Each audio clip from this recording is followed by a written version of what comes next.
Bonjour à toutes et bonjour à tous. Si vous nous rejoignez, nous sommes en direct depuis le Parc des Princes. C'est le salon Your Future. Depuis 1 heure, pour cette deuxième journée, on vous fait vivre l'ambiance de ce salon et on vous présente des écoles, des entreprises, des formations.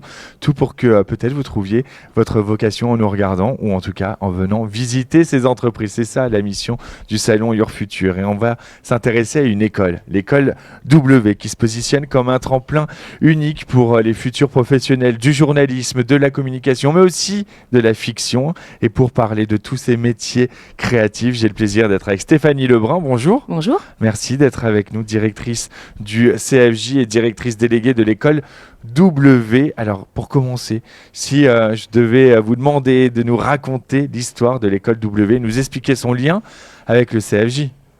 Le premier lien d'abord, c'est que les deux écoles sont situées exactement au même endroit. Nous partageons les mêmes locaux sur le même campus qui est situé entre Bastille et Puy-Nation. Et surtout, en fait, on dit souvent que l'école W, c'est la petite sœur du CFJ.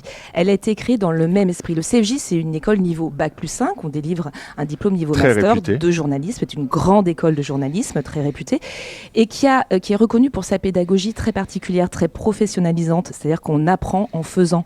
Il y a une ambiance de rédaction. Et on s'est dit, pourquoi ne pas faire la même chose pour des bacheliers?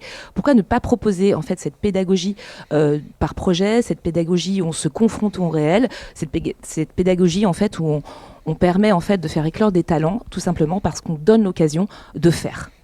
Et faire, c'est comme ça qu'on apprend et qu'on se professionnalise.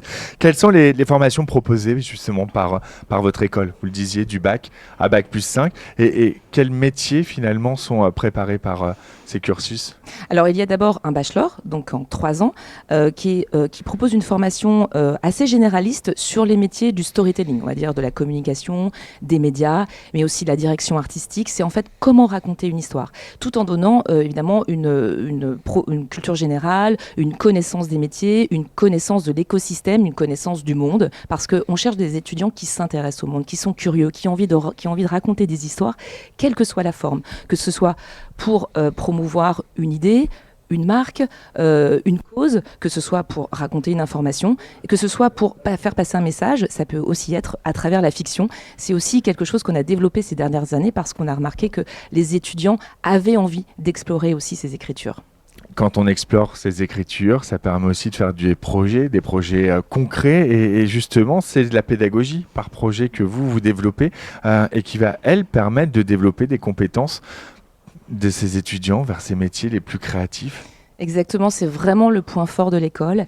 C'est vraiment ce qu'on a réussi à développer, cette pédagogie inversée. On s'est d'ailleurs inspiré d'une école danoise qui était très reconnue en ce domaine. Et en fait, non seulement les étudiants vont mettre en pratique ce qu'ils font parfois par ailleurs, ils ont déjà appris à monter, certains sont déjà des youtubeurs, etc. Mais on va leur donner en fait vraiment des cadres méthodiques, des cadres de rigueur, des cadres d'excellence. Et ça, c'est l'esprit CFJ qui a infusé à l'école W.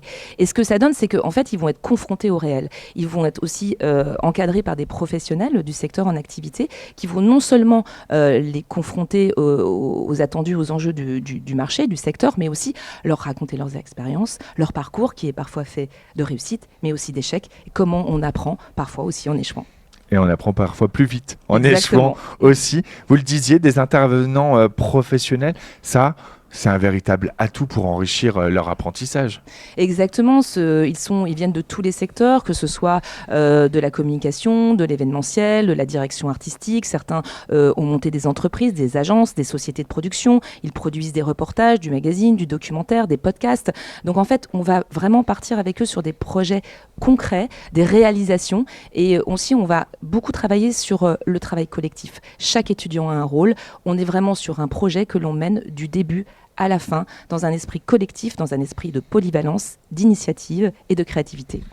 Quand justement, ce sont des professionnels qui donnent cours, ça permet déjà finalement aussi de construire son réseau Et ça, c'est aussi important, c'est une des clés que recherchent vos futurs étudiants, de se dire comment je vais construire mon réseau. J'ai pas de parents qui bossent dans ces milieux, je viens de nulle part. Là, c'est déjà une première clé, mais il y a aussi des initiatives qui vont être mises en place pour professionnaliser les étudiants à travers des stages, l'alternance, qui a une place également importante, et puis le travail en mode agence, rédaction, comme vous le disiez, c'est cela? Exactement. En fait, oui, on construit son réseau. Oui, on apprend aussi à comment chercher, comment montrer qu'on est motivé. On les encadre beaucoup, on les coach aussi parce que c'est pas évident quand on connaît personne, effectivement, d'envoyer son premier mail, sa première lettre de motivation, à qui on s'adresse, comment on fait. Et en fait, le fait d'être confronté vraiment à ceux qui vont les recevoir, qui ont aussi une attitude d'employeur, en fait, ils vont comprendre ce qu'on attend d'eux. C'est important aussi parce que quand on sort de lycée, on sait pas trop ce qu'on attend de nous sur le marché du travail. Donc oui, il y a des stages, 2 mois en première année, 4 mois en deuxième année, 6 mois en troisième année, avec la possibilité de faire une alternance. Et puis après, il y a les formations master. Donc c'est ça aussi que propose l'école W. Master en direction artistique, master en communication et marketing dans les industries culturelles et créatives. Et puis un tout nouveau master que l'on a fait avec Paris Panthéon Assas de fiction et documentaire. Et ça, il cartonne. Les étudiants adorent et ça marche vraiment bien. Ça marche bien. Il y a aussi une méthode d'évaluation qui est différente à l'école W. C'est pas uniquement sur les connaissances académiques, mais aussi sur la posture, les compétences professionnelles, sur l'attitude finalement professionnelle. Exactement. Nous, on ne cherche pas des étudiants scolaires, on cherche des étudiants motivés, qui s'engagent dans ce qu'ils font. Et c'est ça qu'on va mesurer. On a 3 critères, ce sont les savoirs. Qu'ont-ils appris? Le savoir-faire, comment ont-ils réussi à le mettre en pratique? Et le savoir-être. Parce que ce qu'on veut en faire, ce sont des futurs professionnels créatifs, polyvalents, avec le sens de l'initiative, l'esprit collectif, et puis l'envie, vraiment leur donner envie de faire, et ça fonctionne. Quand on voit comment ils arrivent après le bac et comment ils sont 3 ans plus tard, c'est incroyable la métamorphose, la confiance en eux qu'ils ont pu acquérir. Alors justement, il y a peut-être celles et ceux qui nous regardent qui voudraient acquérir cette confiance, découvrir ces métiers et en savoir plus. Comment ils peuvent s'y prendre, Stéphanie? Alors nous sommes présents dans ce salon, au 2e étage, voilà, au stand 17. On fait aussi des portes ouvertes une fois par mois. La prochaine, c'est le 27 janvier. Il y en aura une autre en février. Et puis, on fait aussi des stages de découverte du journalisme pour ceux qui verraient l'école W comme l'antichambre pour accéder à une école niveau master de journalisme. Ça s'adresse aussi aux lycéens voilà, qui ont envie de tester à la fois les métiers du journalisme et des médias, mais aussi notre pédagogie parce qu'ils seront encadrés par des professionnels du secteur qui interviennent dans nos écoles. Merci beaucoup Stéphanie Lebrun d'avoir partagé ce moment. Et effectivement, l'école W est l'une des écoles partenaires de ce salon UrFutur. Et donc, on peut venir à votre rencontre jusqu'à ce soir, 18h. Merci à vous. Merci beaucoup. On va se retrouver nous dans quelques instants. On continue d'évoquer votre avenir. C'est ça le salon UrFutur. À tout de suite.